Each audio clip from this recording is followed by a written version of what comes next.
Pernah nggak sih lo denger atau bahkan mengalami sendiri cerita-cerita tentang pamali? Firasat aneh, ramalan jodoh lewat weton, atau kepercayaan tentang jimat pembawa keberuntungan? Di Indonesia, hal-hal seperti ini bukan cuma ada di film, tapi seringkali jadi bagian dari keseharian kita. Fenomena ini seringkali disebut sebagai logika mistik. Tapi, apa sih sebenarnya logika mistik itu? Kenapa dia begitu kuat dan bertahan di tengah kemajuan zaman? Dan yang paling penting, gimana cara kita menyikapi dengan cerdas tanpa jadi terlalu skeptis atau malah mudah terperdaya?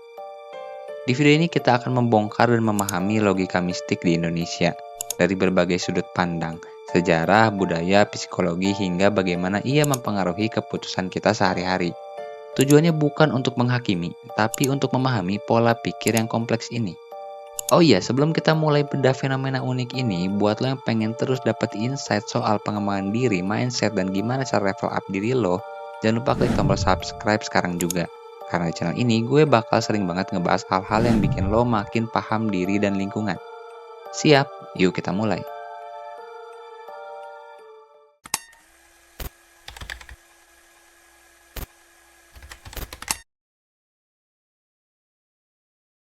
Oke, mari kita mulai dengan definisinya.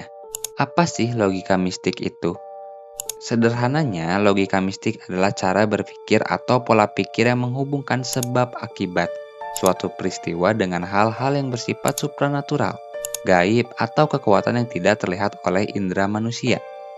Beda dengan logika rasional yang mencari bukti konkret hubungan sebab akibat yang bisa diukur, diulang, dan dijelaskan secara ilmiah.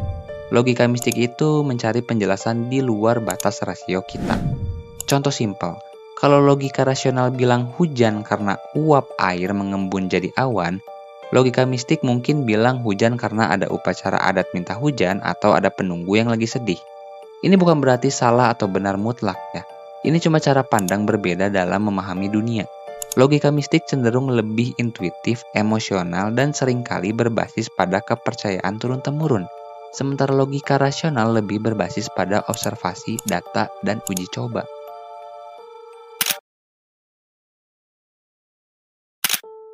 Sekarang, kenapa sih logika mistik ini begitu kuat dan bertahan di Indonesia?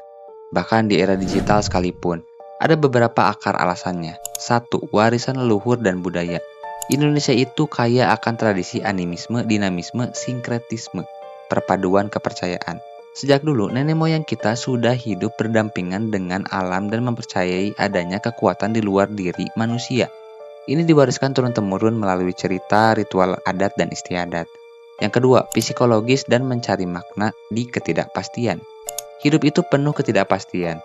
Ketika kita dihadapkan pada masalah yang tidak ada jawaban logisnya, misal, kenapa kecelakaan terjadi? Kenapa rezeki seret? Logika mistik bisa memberikan jawaban atau harapan yang menenangkan pikiran. Ia mengisi kekosongan saat rasio tidak bisa menjelaskan. Yang ketiga, sosial, kohesi komunitas dan identitas. Kepercayaan mistis seringkali terjalin erat dengan adat istiadat dan ritual sosial.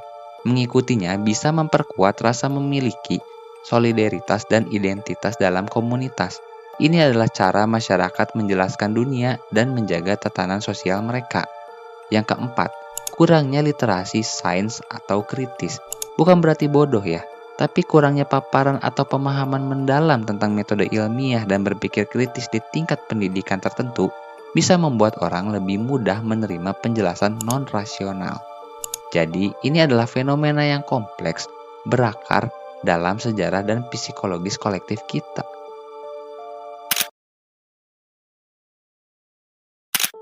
Kita mungkin nggak sadar, tapi logika mistik ini sering muncul dalam berbagai bentuk di keseharian kita. Coba lo cek, mana yang relate sama lo atau orang sekitar. Pertama, primbon dan weton. Dalam mencari jodoh, menentukan hari baik pernikahan, pindahan rumah, atau bahkan nama anak. Ini punya upaya mencari kecocokan tak terlihat. Yang kedua, pamali dan tabu.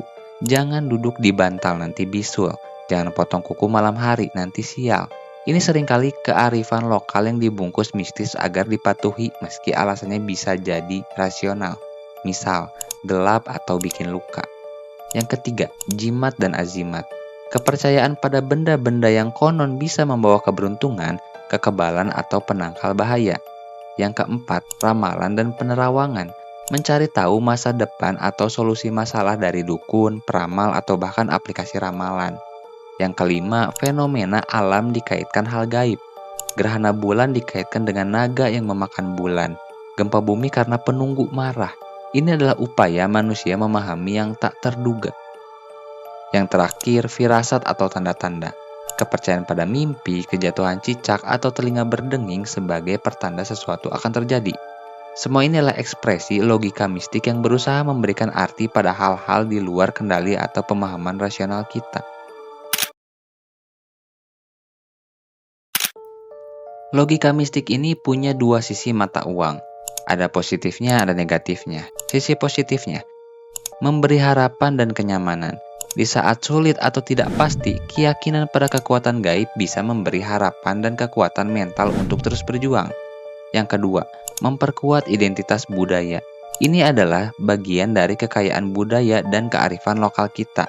Menjaga tradisi bisa memperkuat identitas komunal. Yang ketiga, solidaritas sosial. Ritual atau kepercayaan bersama bisa mempersatukan masyarakat. Yang keempat, kontrol perilaku lewat pamali.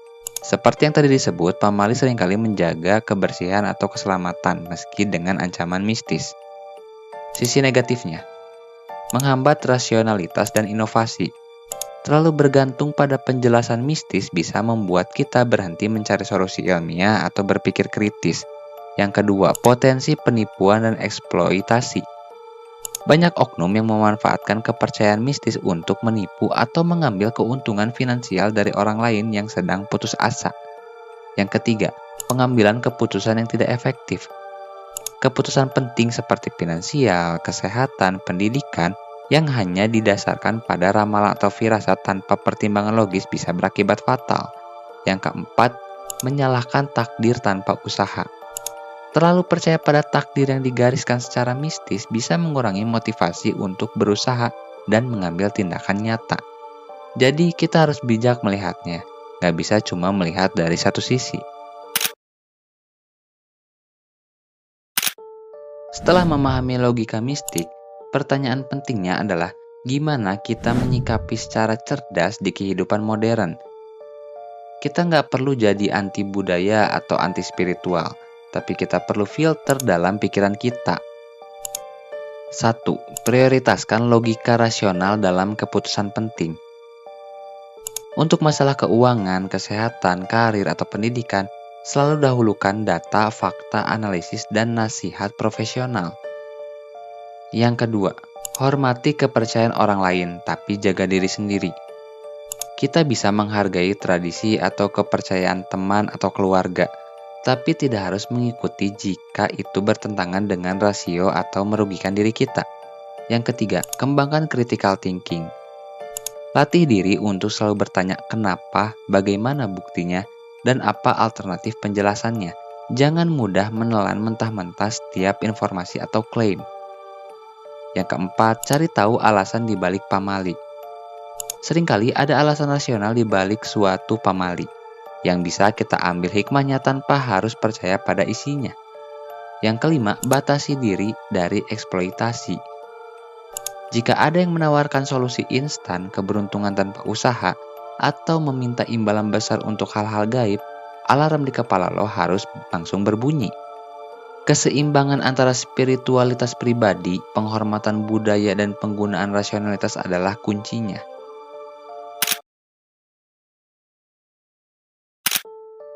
Nah, itu dia bedah kita tentang logika mistik di Indonesia. Inilah fenomena yang kompleks, melekat dalam budaya kita, dan memiliki dua sisi. Memahaminya bukan berarti kita harus meyakini semuanya.